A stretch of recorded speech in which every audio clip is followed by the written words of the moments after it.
जैसे कि हम लोग पिछले वीडियो में कविता के बारे में डिस्कस किए थे और रीडिंग किए थे, तो आज हम लोग पाठ बरसात की हवा से उसके कठिन शब्दों को तथा उसके अर्थ को जानेंगे।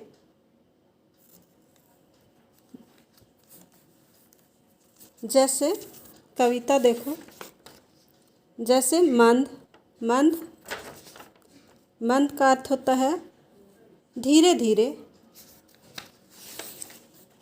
मदमाती मस्त करने वाली।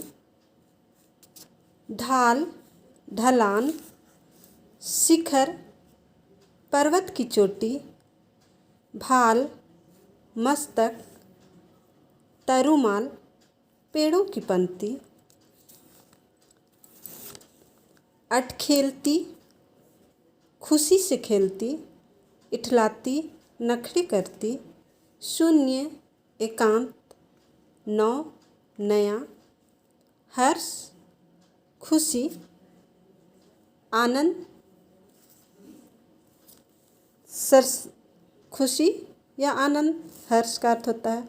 सनसनाना रसपूर्ण करना। तो जैसे कि हम लोग उसके कठिन शब्दों को जाने, अब जो तुम लोग कविता रीड किया तो उससे तुम लोग क्या समझा या क्या जाना उसके बारे में जानेंगे कि पाठ में क्या पढ़ा तुमने।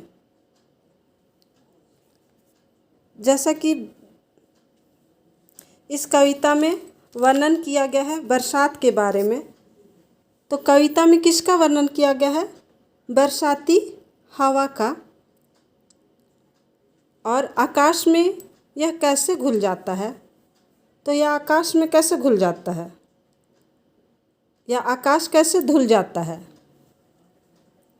तो यह वर्षा से धुल जाता है आकाश। और कविता से हम लोग क्या जाने कि बरसाती हवा में कौन कौन सी विशेषताएं हैं। तो बरसाती हवा में बहुत सारी विशेषताएं हैं।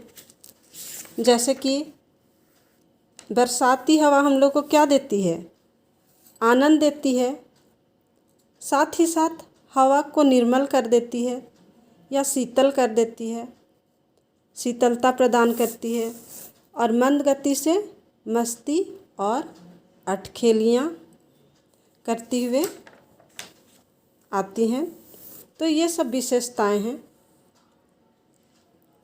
और बरसात का दृश्य कैसे होता है? जब हम लोग सारा पाठ पढ़े तो क्या समझे कि बहुत सुंदर दृश्य हो जाता है बरसात होने से। तो पाठ में हम लोग इसी के बारे में जाने। तो बच्चों, अगले वीडियो में इस पाठ का हम लोग कुछ प्रश्न हैं उनका हल करेंगे और तुम लोग इसके बारे में अपने कॉपी में लिखोगे सुंदर अक्षरों में कविता को, और उसके कठिन शब्दों को भी अपनी कॉपी में लिखोगे।